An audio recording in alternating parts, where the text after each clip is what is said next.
عزت کس میں رکھی ہے؟ انا کنا اذل قوم فاعزنا اللہ بالاسلام، ہم ذلیل قوم تھے، اللہ نے ہمیں اسلام کے ساتھ عزت دی۔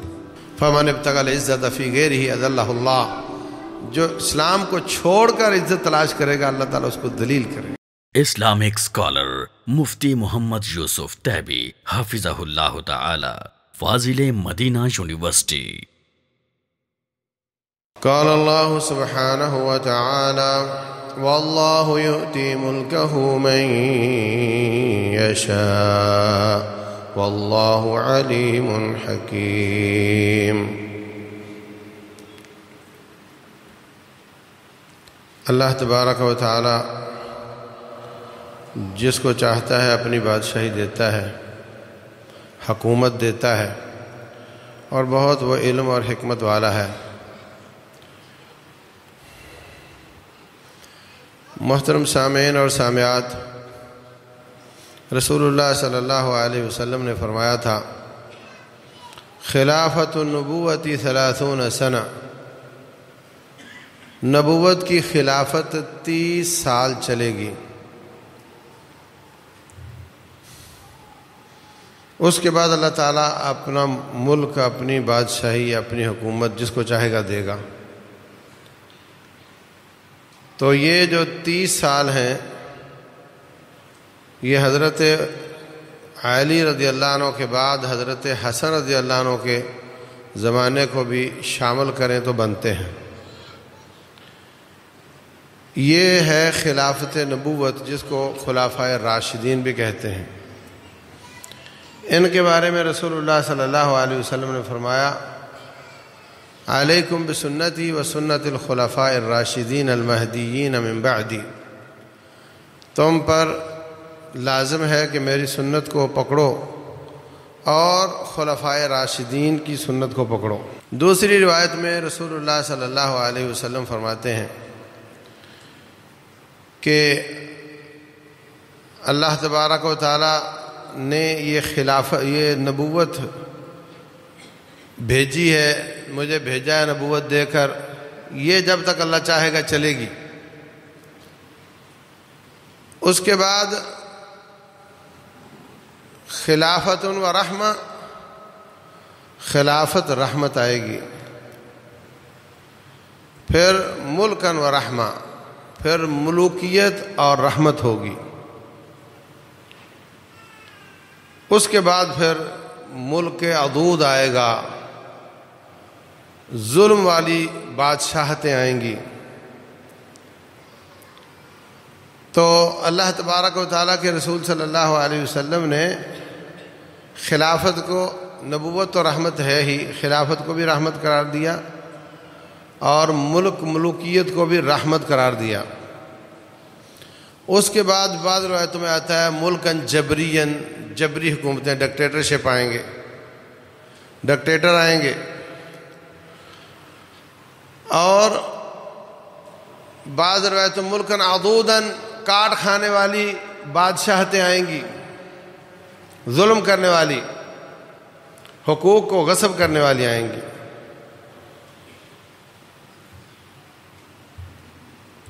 تو اسلام نے جو نظام حکومت دیا ہے،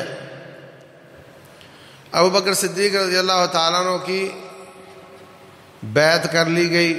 آپ نے کچھ اشارے فرمائے تھے، فرمایا کہ ابو بکر کو کہو میرے مسلح پہ کھڑے ہو کر نماز پڑھائے، رضی اللہ عنہ وارضاہ۔ ایک عورت آئی کہتی ہے جی میں اگلی بار آؤں، آپ نہ ملے تو میں کس کو ملوں؟ فرمایا پھر میں نہ ہوا تو ابو بکر ہوں گے۔ اسی طرح فرمایا مسجد میں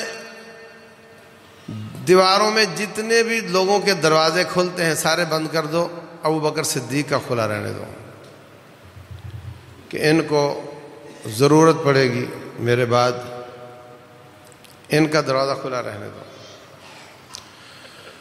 پھر حضرت عائشہ رضی اللہ تعالیٰ عنہ کو ایک دفعہ بیماری کی حالت میں فرمایا لاؤ کوئی لکھنے کی چیز لاؤ، میں لکھ دوں، ایسا نہ ہو میرے بعد کوئی اور تمنا کرے۔ پھر فرمایا اب اللہ والمؤمنون الا ابا بکر، مومن بھی انکار کرتے ہیں، اللہ بھی انکار کرتا ہے کہ ابو بکر کے سوا کوئی نہیں آئے گا رضی اللہ عنہ وارضاہ۔ انہوں نے حضرت عمر بن خطاب کو نامینیٹ کر دیا کہ یہ خلیفہ بنیں گے۔ حضرت عمر بن خطاب رضی اللہ عنہ نے دیکھا کہ عشرہ مبشرہ میں سے 4 فوت ہو چکے ہیں اور پیچھے رہ گئے 6، انہوں نے 6 کا نام لے دیا، ان میں سے کسی کو بنا لو۔ ان میں سے 3 نے خلافت حکومت لینے سے انکار کر دیا، اور ان میں سے ایک عبد الرحمن بن عوف کہنے لگے کہ میں، اگر تم یہ دونوں چاہو علی اور عثمان رضی اللہ عنہم کہ تمہارا فیصلہ میں کروں تو میں بھی بیچ سے نکلتا ہوں۔ کہا ٹھیک ہے تم فیصلہ کرو۔ تو فیصلہ حضرت عبد الرحمن بن عوف پر آ گیا۔ انہوں نے کئی دن لوگوں سے مشورے کیے اور اس کے بعد حضرت عثمان رضی اللہ تعالیٰ عنہ کی بیعت کا اعلان کر دیا۔ ان کی شہادت پر حضرت علی رضی اللہ تعالیٰ عنہ کو خلیفہ بنا دیا گیا۔ تو کوئی ایک طریقہ نہیں بتایا،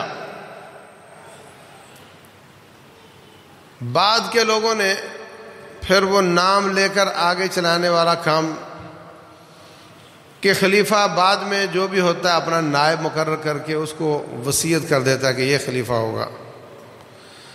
خلافت نبوت میں اور بادشاہت میں یا ملوکیت میں فرق یہ ہوتا ہے کہ خلافت نبوت میں اللہ اس کے رسول صلی اللہ علیہ وسلم کی بات قانون ہوتی ہے، اور بادشاہت میں بادشاہ کی بات قانون ہوتی ہے۔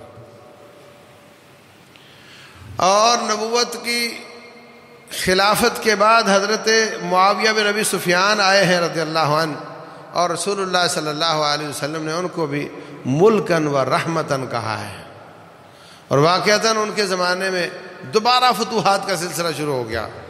بحریہ بنا دی انہوں نے پوری قسطنطنیہ پر حملہ کرنے کے لیے۔ تو اس حساب سے وہ بھی ملک اور رحمت تھی، اور 20 سال کا عرصہ ہے، تمام چیزیں سٹیبل ہو گئیں اللہ کے فضل سے۔ مسلمان دوبارہ امن میں آ گئے، دوبارہ مسلمانوں کی سرحدیں پھیلنا شروع ہو گئیں، اور اس کے بعد پھر انہوں نے جو اپنے بیٹے کا نام لے دیا تو صحابہ کرام میں کی کثیر تعداد نے اس کی بیعت کر لی، اور بعد نے اختلاف کیا۔ اس کے بعد انتشار امت میں دوبارہ شروع ہو گیا۔ پھر عبد الملک بن مروان کے بیٹے، 4 بیٹوں نے حکومت کی، اور رسول اللہ صلی اللہ علیہ وسلم نے یہ بھی اشارہ کیا تھا کہ خلافت کے بعد امارت آئے گی، امارت کے بعد پھر کاٹ کھانے اور ظلم کرنے والے حکمران آئیں گے، اور اس کے بعد پھر خلافت علی منہاج نبوت آئے گی، نبوت کی طرز پر خلافت آئے گی۔ تو یہ جو بشارت تھی یہ ایک تو پوری ہو چکی ہے اور ایک ابھی ہوگی۔ جو پوری ہو چکی وہ عمر بن عبدالعزیز رحمہ اللہ کی خلافت تھی۔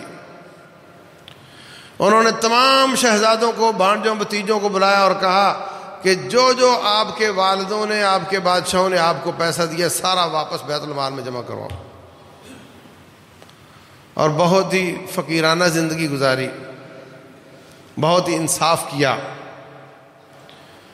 اور جو بشارت ابھی پوری ہونے والی ہے وہ یہ کہ میری امت کے آخر میں جب ظلم بے حد بڑھ جائے گا تو پھر ایک شخص آئے گا، منی من عطرتی، میری نسل سے ہوگا، یواطع اسمہ اسمی و اسم ابیہ اسم ابی، اس کا نام میرا نام ہوگا، اس کی ولدیت میری ولدیت ہوگی، برادری بھی میری ہوگی، اور یملأ الارض عدلا کما ملئت جورا، زمین کو عدل سے ایسے بھر دے گا جیسے وہ پہلے ظلم کے ساتھ بھری ہوئی تھی۔ وہ کسی غار سے نہیں نکلے گا، وہ کہیں چھپا ہوا نہیں ہے۔ فرمایا یصلحہ اللہ فی لیلہ، ایک رات میں اللہ اس کی اصلاح کرے گا، ہوگا باصلاحیت مسلمان، باصلاحیت مسلمان ہوگا، مگر اس کی کوئی ہسٹری، اس کی تاریخ، اس کا ماضی کوئی کسی دینی جماعت کی سربراہی کے طور پر نہیں ہوگا کہ جناب بڑا معروف عالم دین یا بہت بڑا کسی جماعت کا سربراہ ہے اور اس کو اللہ تعالیٰ نے یہ صلاحیت دے دیا، ایسا نہیں ہوگا۔ ایک رات میں اللہ تعالیٰ اس کو چینج کرے گا۔ کل تک وہ دنیا دار تھا، مسلمان تھا، نمازی تھا، سب کچھ تھا، مگر دین کی، جہاد کی خدمت کے حساب سے اس کا کوئی نام نہیں تھا۔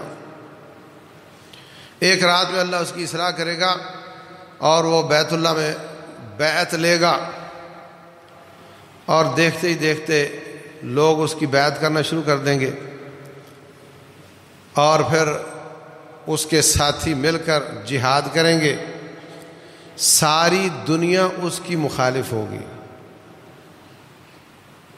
ساری دنیا اس کی مخالف ہوگی، 1/3 لوگ اس کے ساتھ ہوں گے، مقابلے میں 1/3 قتل کر دیے جائیں گے۔ 1/3 اس کے ساتھ ہوں گے، 1/3 دشمن ہوگا، تو 1/3 دونوں طرف سے قتل ہو جائیں گے، 1/3 دشمن ہوگا اور 1/3 اس کے ساتھ ہوں گے جن کو اللہ کامیابی عطا فرمائے۔ اور اس کے بعد حضرت عیسیٰ بن مریم علیہ السلام وہ نزول فرمائیں گے سفید منارے کے پاس، دمشق کے سفید منارے کے پاس۔ یہ منارہ ابھی بھی موجود ہے اس وقت بھی، اور وہ بس منارہ ہی ہے، وہاں کوئی مسجد نہیں ہے، بس منارہ ہی ہے۔ اس سفید منارے کے پاس وہ 2 فرشتوں کے کندھوں پہ ہاتھ رکھ کر اتریں گے، پیلے رنگ کے انہوں نے کپڑے پہنے ہوئے ہوں گے، ان کے سر سے پانی گر رہا ہوگا، اور وہ تشریف لائیں گے، اور حضرت مہدی جو خلیفہ ہوں گے وہ نماز کی تیاری کر رہے ہوں گے، وہ کہیں گے آپ نماز پڑھاؤ، وہ کہیں گے نہیں آپ نماز پڑھاؤ، تو پھر حضرت مہدی نماز پڑھائیں گے، حضرت عیسیٰ ان کے پیچھے نماز پڑھیں گے، اور اس کے بعد اچانک پتہ چلے گا کہ دجال آیا ہوا ہے۔ حرمین کے علاوہ پوری زمین پر دجال آئے گا، 40 دن میں وہ پوری زمین پر گھومے گا۔ رسول اللہ صلی اللہ علیہ وسلم فرماتے ہیں جیسے بارش کے ساتھ آندھی طوفان ہو، اس طریقے سے وہ زمین پر گھومے گا۔ اس کا پہلا دن سال جتنا بڑا ہوگا، اس کا دوسرا دن مہینے جتنا بڑا ہوگا، اس کا تیسرا دن ہفتے جتنا بڑا ہوگا، اور باقی دن اس کے روٹین کے دن ہوں گے۔ تو تقریباً 1 سال بلکہ 14 مہینے اور 4 دن بنتے ہیں آج کل کے دنوں کے حساب سے۔ اتنی دیر میں پوری زمین پر گھوم جائے گا۔ وہ کیا کرے گا، کیسا فتنہ ہوگا، یہ ایک الگ موضوع ہے۔ اور جب وہ حرمین کے پاس آئے گا تو حرمین کے گرد اللہ تعالیٰ کے فرشتے پہرےداری کر رہے ہوں گے، اور وہ وہاں نہیں جا سکے گا۔ البتہ حرمین کو اللہ زلزلے کے ساتھ ہلا دے گا، اور جب زلزلہ آتا ہے تو لوگ باہر کی طرف بھاگتے ہیں، اور جو منافق ہوں گے وہ سارے باہر نکل کر اس کا شکار ہو جائیں گے، اور جو مومن ہوں گے وہ اندر رہ کر بچ جائیں گے۔ رسول اللہ صلی اللہ علیہ وسلم فرماتے ہیں کہ حضرت عیسیٰ علیہ السلام کی سانس کی خوشبو وہاں جائے گی جہاں ان کی نظر جائے گی، اور جہاں جہاں ان کی سانس کی خوشبو جائے گی وہاں کوئی کافر زندہ نہیں رہے گا۔ اور یہ دجال کافروں کا سربراہ، یہ بھی ان کو دیکھتے ہی پگھل جائے گا، جیسے کوئی چیز جیسے نمک پانی میں پگھل جاتا ہے۔ اللہ اکبر۔ تو عزیز بھائیوں، رسول اللہ صلی اللہ علیہ وسلم فرماتے ہیں آخری زمانے میں فتنے بہت آئیں گے۔ جب بھی کوئی فتنہ آئے گا مسلمان کہیں گے لو اب تو گیا، اب نہیں بچتا میں. وہ فتنہ گزر جائے گا تو تھوڑا سکون کا سانس لے گا تو ایک اور فتنہ آ جائے گا. مسلمان کہے گا ہذہ مہلکتی، اب نہیں بچتا میں. کچھ لوگ شکار ہو جائیں گے، کچھ بچ جائیں گے، پھر ایک اور فتنہ آ جائے گا. فرمایا جیسے رات، اندھیری رات کے ٹکڑے ہوتے ہیں، ایسے فتنے گریں گے، لوگوں کو ڈھانپ لیں گے، فتنوں پر فتنے ہوں گے، حق سمجھ نہیں آئے گا، لڑائیاں جھگڑے، وہ اس کے ساتھ ہے، وہ اس کے ساتھ ہے، وہ اس کا مقابلہ کر رہا ہے، وہ اس کا کر رہا ہے، اور وہ اس کا دفاع کر رہا ہے، وہ اس کا دفاع کر رہا ہے، اور وہ اس کی طرف سے میڈیا پہ جنگ لڑ رہا ہے، وہ اس کی طرف سے لڑ رہا ہے، وہ اس کی پوسٹیں فارورڈ کر رہا ہے، وہ اس کی پوسٹیں فارورڈ کر رہا ہے، اور وہ کہتا ہے اس میں یہ غلطی ہے، وہ کہتا ہے نہیں اس میں یہ غلطی ہے، اور کسی کو حق سمجھ نہیں آئے گا. فتنہ کہتے ہی اس بات کو ہے. تو جو ان سب سے بچ کر رہے گا وہ بچ جائے گا. اللہ اکبر. آج ہم اپنے ماحول میں دیکھتے ہیں فتنے ہیں، ایک سے ایک فتنہ ہے، بہت زیادہ فتنے ہیں. فتنوں کا زمانہ ہے، پر فتن دور ہے، اور کچھ سمجھ نہیں آتی کہ کس کا ساتھ دیا جائے. جو پارٹیاں ہوتی ہیں وہ ایک دوسرے کے کیڑے نکالتی ہیں، اور کیڑے نظر آتے ہیں دونوں میں. تو میرے عزیز بھائیوں، حقیقت یہ ہے کہ جس رب نے انسان کو بنایا ہے اسی نے اس کے لیے سسٹم بنائے ہیں، اور جب انسان رب کا بنایا ہوا اور سسٹم انگریزوں کا بنایا ہوا چلایا جاتا ہے تو پھر یہ صورتحال پیدا ہوتی ہے جو ہمارے ساتھ. جس رب نے پیدا کیا ہے، جیسے موبائل سامسنگ کا ہو اور سافٹ ویئر ڈال دو اس میں کسی نوکیے کا تو وہ کام نہیں کرتا، ایسے ہی انسان اللہ کا بنایا ہوا ہے اور نظام اس میں ڈالتے ہیں کافروں کا اور وہ سوٹ نہیں کرتا. اب آپ ذرا غور کریں، جب خلافت اسلامیہ تھی تو امیر المومنین عمر بن خطاب رضی اللہ تعالیٰ عنہ کے زمانے میں خالد بن ولید چیف آف آرمی سٹاف تھا رضی اللہ عنہ. گورنر ہوتے تھے علاقوں میں. ایک آدمی ایک پروانہ لے کر جاتا تھا، جمعہ والے دن پیچھے بیٹھ کر جمعہ پڑھ لیتا اور جمعہ کے بعد کھڑا ہو جاتا کہ خبردار امیر المومنین کا پیغام لے کر آیا ہوں. پڑھ کر سناتا کہ یہ جو خلیفہ تمہارا جس نے جمعہ پڑھایا اس کو ہتھ کڑی لگے گی اور اس کی جگہ پہ فلاں کو نامزد کیا جاتا ہے، یا اس کو واپس بلا لیا گیا ہے اور اس کو اس کی جگہ پہ کھڑا کر دیا گیا ہے. کمیونیکیشن گیپ تھا، کوئی ٹیلی فون فیکس، کوئی واٹس ایپ فیس بک نہیں تھی. بس وہ ایک پروانہ ہوتا تھا اور سنا دیا جاتا، وہ معزول ہو جاتا، اس کی جگہ پہ نیا آدمی جگہ لے لیتا. چیف آف آرمی سٹاف حضرت خالد بن ولید رضی اللہ تعالیٰ عنہ کو ایک پروانہ بھیج کر واپس نہیں بلایا بلکہ اسی فوج میں ایک سادہ سپاہی بنا دیا اور ان کے اوپر دوسرے صحابی کو مقرر کر دیا. جو جج ہوتے تھے وہ عام طور سے مستقل نہیں ہوتے تھے.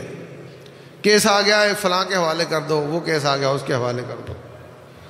جب حالات ایسے ہوئے کہ مسلمان بڑھ گئے تو پھر بھیجا گیا تھا قاضیوں کو بھی. جیسے کوفے میں ابو موسیٰ اشعری رضی اللہ عنہ گورنر تھے اور عبداللہ بن مسعود رضی اللہ عنہ قاضی اور مفتی تھے.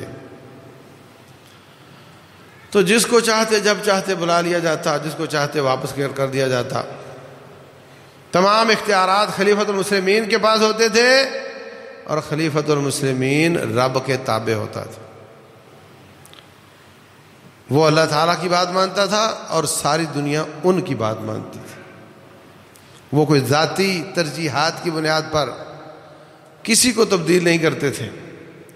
یا تو اس کی کوئی شکایت ہوتی تھی یا پھر اس کے لیے کوئی اس سے بھی اور اچھی جگہ ہمارے پاس ہے، وہاں کوئی اور نہیں چل سکتا، اس کو بھیجنا ہے، اس کی کہیں اور زیادہ ضرورت ہے، اس لیے ان کو واپس بلا لیا جاتا تھا۔ مکمل اختیارات امیر المومنین کے پاس تھے، اور امیر المومنین کے تمام اختیارات رب ذوالجلال کے ہاتھ میں تھے، اللہ سے ڈرنے والا۔ آپ اندازہ لگائیں کہ کیسر و کسرا زمانے کا روس اور امریکہ فتح ہوا، کتنا مال آیا ہوگا۔ وہ ظالم چاندی کی زمین اور سونے کے درخت اور ہیروں کے پھول انہوں نے باغ بنائے ہوتے تھے، جب خزاں آتی تو اس باغ میں سیر کرتے تھے، سارے باغ اکھیڑ کر ان کو سونے کے، اگر جگہ ہے تو سونے کے ہی کیل لگائے ہوتے تھے لمبے لمبے، وہ سارے اکھیڑ کر مدینہ میں ڈھیر کیے گئے، اور ان کو دوبارہ اسی طرح سے لگایا گیا، ایک سونے کا کیل بھی کم نہیں نکلا تھا، ایک کیل کم پڑ گیا ہو کہیں راستے میں۔ اور اس کے باوجود مسجد نبوی میں چراغ نہیں جلتا تھا، اس کے باوجود مدینے کی گلیاں پختہ نہیں کی گئی تھیں، وہاں رننگ واٹر نہیں آتا تھا، وہاں بجلی گیس نہیں ہوتی تھی، جس کو آج ہم نے ڈیولپمنٹ کا نام دیا ہوا ہے۔ سود پر قرضے لے کر اپنے ملک کی سڑکیں بناؤ، اس کی بنیاد پر لوگوں سے ووٹ لے کر اپنی حکومت بناؤ، یہ اسٹریٹجی ہے آج۔ وہ غنیمتوں کے پاک مال سے بھی وہ اس طرح کے کام نہیں کرتے تھے، وہ لوگوں کی بنیادی ضرورتیں پوری کرتے تھے۔ روٹی کپڑا مکان ٹھیک چلنا چاہیے، لوگوں کا نخرے نہیں ہونے چاہیے۔ اتنے بڑے مال، نہ راستے میں کسی نے کرپشن کی اور نہ مدینہ میں آنے کے بعد کسی نے کرپشن کی۔ وہی چیتھڑوں والے کپڑے ہوتے تھے امیر المومنین کے، اور وہی لوگ دوسرے ملکوں کی زیارت کے لیے وہاں وزٹ کے لیے جاتے ہیں، حکمران جاتے ہیں، بڑے بڑے لشکر ساتھ لے کر جاتے ہیں، بڑے بڑے ہوٹل کرائے پر لیتے ہیں، چارٹرڈ جہاز لے کر جاتے ہیں، اور اس کو کوئی کرپشن نہیں مانتا۔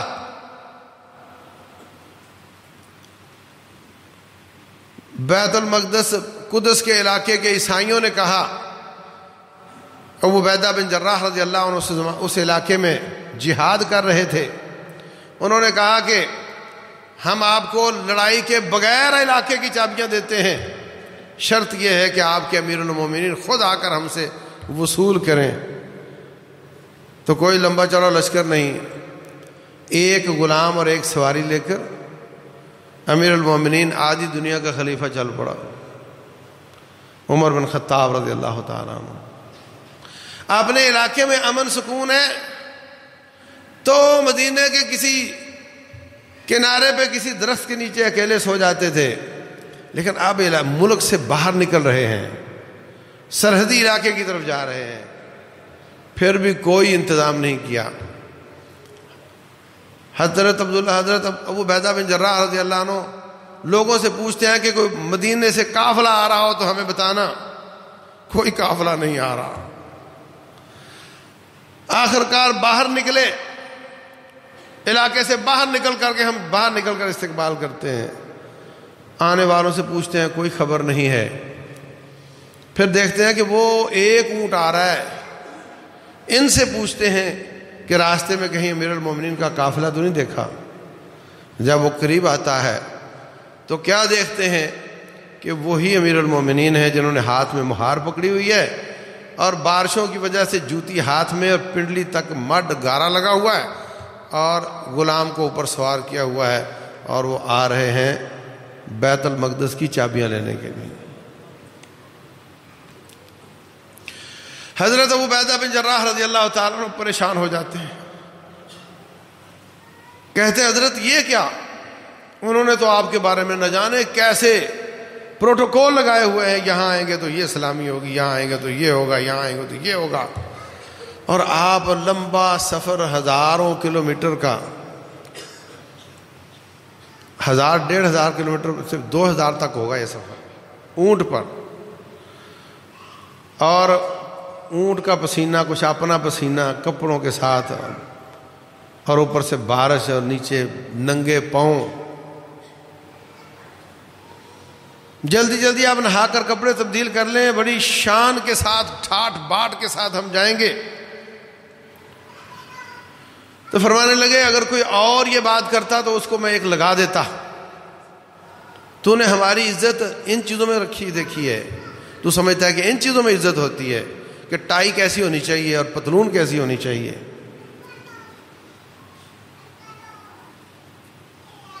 عزت کس میں رکھی ہے؟ انا کنا اذل قوم فاعزنا اللہ بالاسلام. ہم ذلیل قوم تھے، اللہ نے ہمیں اسلام کے ساتھ عزت دی. فمن ابتغى العزت فی غیرہ اذلہ اللہ. جو اسلام کو چھوڑ کر عزت تلاش کرے گا اللہ تعالیٰ اس کو ذلیل کرے گا. ہماری مصیبت پتہ کیا ہے؟ یہ گورے جب حکمران تھے پاک و ہند پر، یہاں یہ وائسرائے ہوتے تھے، یہاں یہ بادشاہ ہوتے تھے، اور جب اپنے ملک میں جاتے تھے تو یہ عوام ہوتے تھے. جب اپنے ملک میں جاتے ملنے کے لیے کسی کو، کوئی پروٹوکول نہیں ہوتا تھا ان کا. یہاں آ کر یہ بادشاہ ہوتے تھے. اپنی عیاشیوں کے لیے انہوں نے ڈی سی ہاؤس اتنے 100 کنال کا، یہ بنگلہ فلاں، یہ بنگلہ فلاں، بنگلوں کے نام سے آج ہمارے گاؤں معروف ہیں. اور گورنر ہاؤس اتنے ایکڑ میں، اور وزیر اعظم ہاؤس اتنا بڑا. یہ سارے انہوں نے کلچر دیا تھا کیونکہ وہ یہاں عیاشی کرنے آئے تھے، وہ یہاں حکومتیں کرنے آئے تھے، یہ ان کا ملک نہیں تھا. ہماری بدقسمتی یہ ہے کہ ہم یہاں کے رہنے والے ہیں، یہ ہمارا ملک ہے، اور پروٹوکول وہی ہیں جو ان اجنبی لوگوں والے تھے. بڑے بڑے دعوے کرتے ہیں، یہ کر دیں گے، وہ کر دیں گے، پھر وہیں کے وہیں ڈھیر ہو جاتے ہیں. جاتے وقت لوگوں کو وہ ہزاروں ایکڑ زمینیں دے گئے جو ان کی کاسا لیسی کرتے تھے. وہی آج اپنی زمینوں کے بل بوتے پر پیسہ لگا کر کے اس میں اپنے مزارے بٹھا کر کے ان سے ووٹ لے کر ہمارے سر پر بیٹھ جاتے ہیں. انہوں نے خود چلے گئے، ہمارے اوپر ان کو مسلط کرنے کا پورا سسٹم چھوڑ کر گئے. الیکشن پیسے کے بغیر جی سکتے ہیں؟ نہیں. پیسہ کہاں سے آئے گا؟ جن کو وہ جاگیریں دے گئے. اور قانون اتنے ظالمانہ ہیں کہ امیر المومنین، حکمران، صدر اور وزیر اعظم کوئی بھی ہو، وہ کسی ملازم کو فارغ نہیں کر سکتا کہ یہ حرام پائی کر رہا ہے. وہ جائے گا عدالت میں. عدالت ایک خود کہانی ہے، وہ اس میں 20 سال 30 سال لگ جائیں گے اور اتنی دیر میں اس کی سروس ختم ہو جائے گی.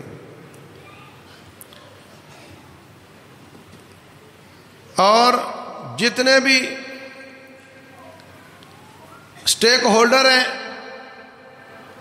ان کے اپنے اپنے اختیارات ہیں، وہ آزاد ہیں. بجائے اس کے کہ عہد صحابہ میں، عہد خلافت میں ایک آدمی کے پاس سارے اختیار ہوتے تھے اور اس کے سارے اختیار رب ذوالجلال کے تابع ہوتے تھے. اب وہ اختیارات ہی بٹے ہوئے ہیں. جج ہے تو اس کو کوئی ہلا نہیں سکتا، اور یہ فوجی ہیں تو ان کو بھی کوئی نہیں ہلا سکتا. اور جو اس وقت کا خلیفہ، جو اختیارات اس کے پاس تھے، اندر فطرت وہی ہے، چونکہ انسان ہے نا، رب نے جو بنائی ہے کہ وہ خلیفۃ المسلمین، وہ سارے اختیار اس کے پاس، تو سارے ہی اوپر آ کر خلیفۃ المسلمین بننے کی کوشش کرتے ہیں. ہے جمہور، بنتے خلیفہ ہیں.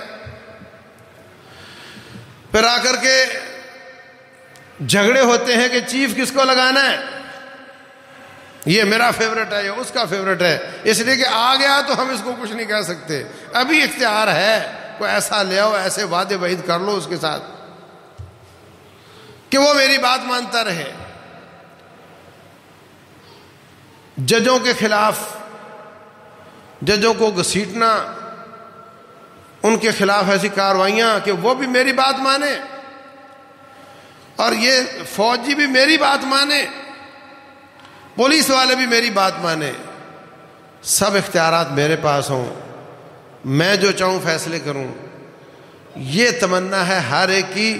اور دیکھتے نہیں، مطلب کئی بار وہ کار کا ڈرائیور ٹرک میں بیٹھ جائے تو وہ اس کو ایسے ہی گھما رہا ہوتا ہے، اس کو بھول جاتا ہے کہ میں آج کار نہیں ٹرک چلا رہا ہوں۔ اب دونوں کی ڈرائیونگ مختلف ہے، کار کی اور طرح کی ہے اور ٹرک کی اور طرح کی ہے۔ یہ ہوتے جمہورے ہیں اور بن جاتے ہیں خلیفے، اور چاہتے ہیں کہ اب ساری دنیا میرے ماتحت ہو جائے اس نظام کی طرح جو اسلام کا تھا۔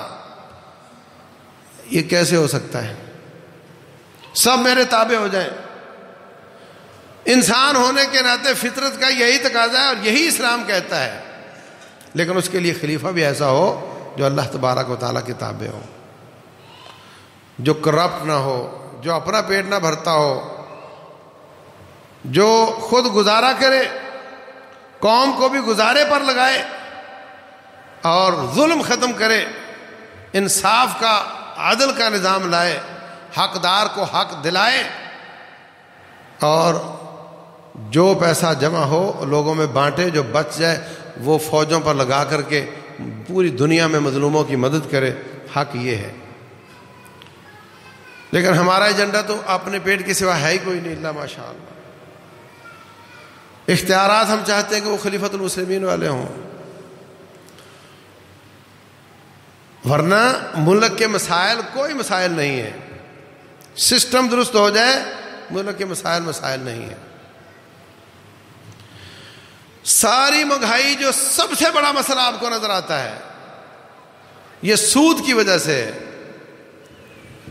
نوٹ سود کی بیس پہ چھپتا ہے، سونا چاندی خود قیمتی ہے، کاغذ کی اپنی قیمت نہیں، حکومت کے ٹھپے کی قیمت ہے۔ جب ملک نیچے لگتا ہے کافروں کے تو نوٹ بھی ڈالر کے نیچے لگ جاتا ہے، اور آپ نے کمایا ہوتا ہے اور وہ سستا ہو جاتا ہے۔ جب روپیہ سستا ہوتا ہے تو پھر مہنگائی ہو جاتی ہے، ہر چیز مہنگی ہو جاتی ہے۔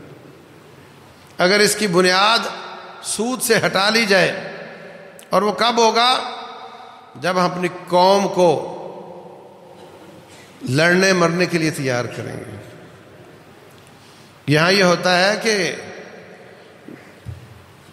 دشمن کا دباؤ ہے، ہم برداشت نہیں کر سکتے، ہم مقابلہ نہیں کر سکتے، اس لیے یہ بھی مانو، وہ بھی مانو، وہ بھی مانو۔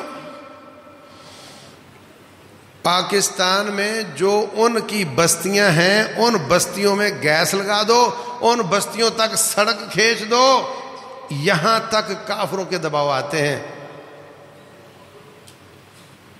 ہماری فلاں عورت نے تمہارے نبی کی گستاخی کر لی، اس کو چھوڑو۔ ہمارے لوگ فلاں بستی میں رہتے ہیں، وہاں تک سڑک بناؤ۔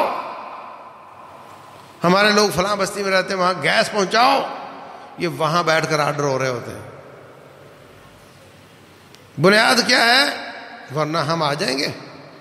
تو آپ کے آنے کا ہمیں کیوں ڈر ہے؟ اس لیے کہ ہم تیار نہیں، نہ ہم خود تیار ہیں، نہ ہم نے اپنے عوام کو تیار کیا۔ تو جتنے چاہو نعرے لگاتے رہو میرے بھائیوں، ایک لفظ میں اگر آپ مسائل کا حل سمجھتے ہو تو وہ یہ ہے کہ جس کو مرنا آتا ہے وہی جی سکتا ہے، اور جس کو مرنا نہیں آتا اس کو جینا بھی نہیں آتا۔ آپ کے پڑوس میں پوری دنیا کے کافروں کا دباؤ، 61 ملکوں کا دباؤ آیا، صرف دباؤ نہیں، وہ واقعتاً آ گئے۔ پوری دنیا کی سب سے بڑی ٹیکنالوجی، ہتھیار، ڈرون، B-52، ڈیزی کٹر، کلسٹر، سب کچھ لے کر آ گئے۔ صبر کا امتحان تھا، ان لوگوں نے صبر کیا، مقابلہ نہیں تھا۔ ان کے پاس کوئی چیز مقابلہ کرنے والی نہیں تھی. صبر کا امتحان تھا، ڈٹے رہے. مکڑی کے جالے کی طرح سارے صاف ہو گئے. مکڑی کے جالے کی طرح سارے صاف ہو گئے. اسلام میں پوٹینشل ہے. اسلام لا الہ الا اللہ کسی ایٹم اور ہائیڈروجن بم سے کم نہیں ہے. اور کلمہ لا الہ الا اللہ پڑھنے والا کبھی موت سے نہیں ڈرتا اگر ان کے حکمران ان کو اس پر لائیں، اس کی تیاری کروائیں. خود ڈرتے رہتے، خود نیچے لگ جاتے ہیں، خود دباؤ قبول کرتے ہیں اور قوم کو بھی ساتھ نیچے لگا دیتے ہیں. اس لیے کہ ان کو ڈر ہے کہ یہ قوم کھڑی ہو گئی تو سب سے پہلے ہماری خیر نہیں ہے. ورنہ، اور یہ ہمارے ملک کی بات نہیں کر رہا، تمام مسلمان ملکوں کا یہ حال. ان کو اس بات کا پتہ ہے کہ عوام اگر تیار ہو گئی تو پھر عوام جو چاہے گی وہ ہوگا، پھر ہم وہاں کہیں نہیں نظر آئیں گے. اپنے مفاد، اپنے ذاتی مفاد، اپنی دنیا داری کی وجہ سے بزدل اور قوموں کو بزدل بنا رہے ہیں اور کافروں کے نیچے لگے ہوئے ہیں اور قوموں کے نیچے لگا رہے ہیں. وہ آدمی جو آئے گا ہو سکتا ہے اس سے پہلے بھی کوئی اور لوگ بھی آ جائیں جو قوم کے نجات دہندہ ہوں. اگر اور کوئی نہ آیا تو پھر وہ تو آنے والا ہے جس کو مہدی کہتے ہیں. یہودی بھی اس کا انتظار کر رہے ہیں، وہ دجال کا انتظار کر رہے ہیں. رسول اللہ صلی اللہ علیہ وسلم نے فرمایا ایران کے اصفہان شہر کے 70,000 یہودی دجال کا ساتھ دیں گے. اور پچھلے سالوں میں اصفہان میں 70,000 کی تعداد یہودیوں کی پوری ہونے پر انہوں نے جشن منایا. مسلمانوں کے بعد فرقے بھی انتظار کر رہے ہیں، وہ جو ہمارا ایک غائب ہو گیا وہ آئے گا. ایسا نہیں ہے، وہ کہیں غائب نہیں ہوا، اس نے آنا ہے. اور جب آئے گا تو وہ خود دلیل ہوگا کہ وہ آ گیا ہے. وہ غلبے کے لیے آئے گا، مغلوب ہونے کے لیے نہیں آئے گا. وہ گرفتار نہیں ہوگا، وہ کافروں کی گولیوں سے مارا نہیں جائے گا. یہ خلیفۃ المسلمین ایک عراق میں آ گیا، جی سامنے نہیں آ سکتا لیکن ہے یہ خلیفۃ المسلمین. اس کی حکومت کیا ہے جی؟ دنیا میں کہیں اس کی حکومت نہیں ہے مگر یہ خلیفۃ المسلمین ہے. پھر خبر آئی جی وہ کافروں نے قتل کر دیا اس کو. ایک حرم پاک میں کھڑا ہو گیا تھا 1969 میں، اس کو وہاں کے لوگوں نے پکڑ کر قتل کر دیا تھا. اس طرح نہیں ہوگا، وہ حقیقت میں آئے گا اور ظاہر ہو جائے گا اور اس کا کوئی مقابلہ نہیں کر سکے گا. اس کے زمانے میں ایسی برکات نازل ہوں گی کہ رسول اللہ صلی اللہ علیہ وسلم فرماتے ہیں ایک انار کے چھلکے کے نیچے کافی سارے لوگ سایہ حاصل کر سکیں گے اور اس کے دانے کھا کر پیٹ بھر سکیں گے. ایک انار کے نیچے ایک اونٹنی اور گائے کا دودھ ایک جماعت کے لیے کافی ہو جائے گا. اتنی برکات نازل ہوں گی، پوری زمین کو ظلم سے پاک کر دے گا. کوئی شک نہیں رہے گا کہ یہ وہ ہے یا کوئی اور ہے. صاف صاف روزے روشن کی طرح واضح ہو جائے گا کہ وہی ہے جس کا رسول اللہ صلی اللہ علیہ وسلم نے بیان فرمایا تھا. تو عزیز بھائیوں، اچھے کی امید رکھتے رہنا اور اچھے کی تیاری کرتے رہنا اور اچھا کرنے کی کوشش کرتے رہنا، یہ ہماری ذمہ داری ہے. مایوس نہیں ہونا، اچھے کی کوشش بھی. من رأى منكم منكرا فليغيره بيده، جو برائی دیکھتا ہے ہاتھ سے روکے. ہاتھ سے نہیں روک سکتا، زبان سے منع کرے. زبان سے منع نہیں کر سکتا تو دل سے برا جانے. وذلك اضعف الایمان، یہ کمزور ایمان ہے. یہ کرتے رہنا چاہیے اور اللہ تعالیٰ توفیق دے حکمرانوں کو کہ کچھ تیاری کی شکل بنائیں. تو انشاءاللہ اگر یہودی رب کے مغضوب علیہم بندروں اور خنزیروں کی اولاد اگر وہ بچے کو تیاری کرواتے ہیں اور عالم اسلام اس سے کانپ رہا ہے تو مسلمان اللہ اس کے رسول کو ماننے والے صلی اللہ علیہ وسلم وہ تیاری کریں، تو پھر ان کا روب کیوں نہ ہو، جب کہ رب ذوالجلال فرماتے ہیں ترہبون بہ عدو اللہ وعدوکم، تم تیاری کرو گے تمہارا دشمن تم سے ڈرے گا، وآخرین من دونہم، اور کچھ وہ بھی ڈریں گے جن کو تم دشمن نہیں سمجھتے۔ تو رب ذوالجلال والاکرام عوام کو بھی ہدایت دے، ہماری بدعمالیوں کے نتیجے یہ حکمران ہے، حکمرانوں کو بھی ہدایت دے، اور رب ذوالجلال کوئی ایسا آدمی لے آئے جو قوم کو کھڑا کرے، اور یہی اس کے تمام مسائل کا حل ہے۔ اللہ تبارک و تعالی عمل کی توفیق دے، واللہ اعلم، وصلی اللہ وسلم وبارک علی نبینا۔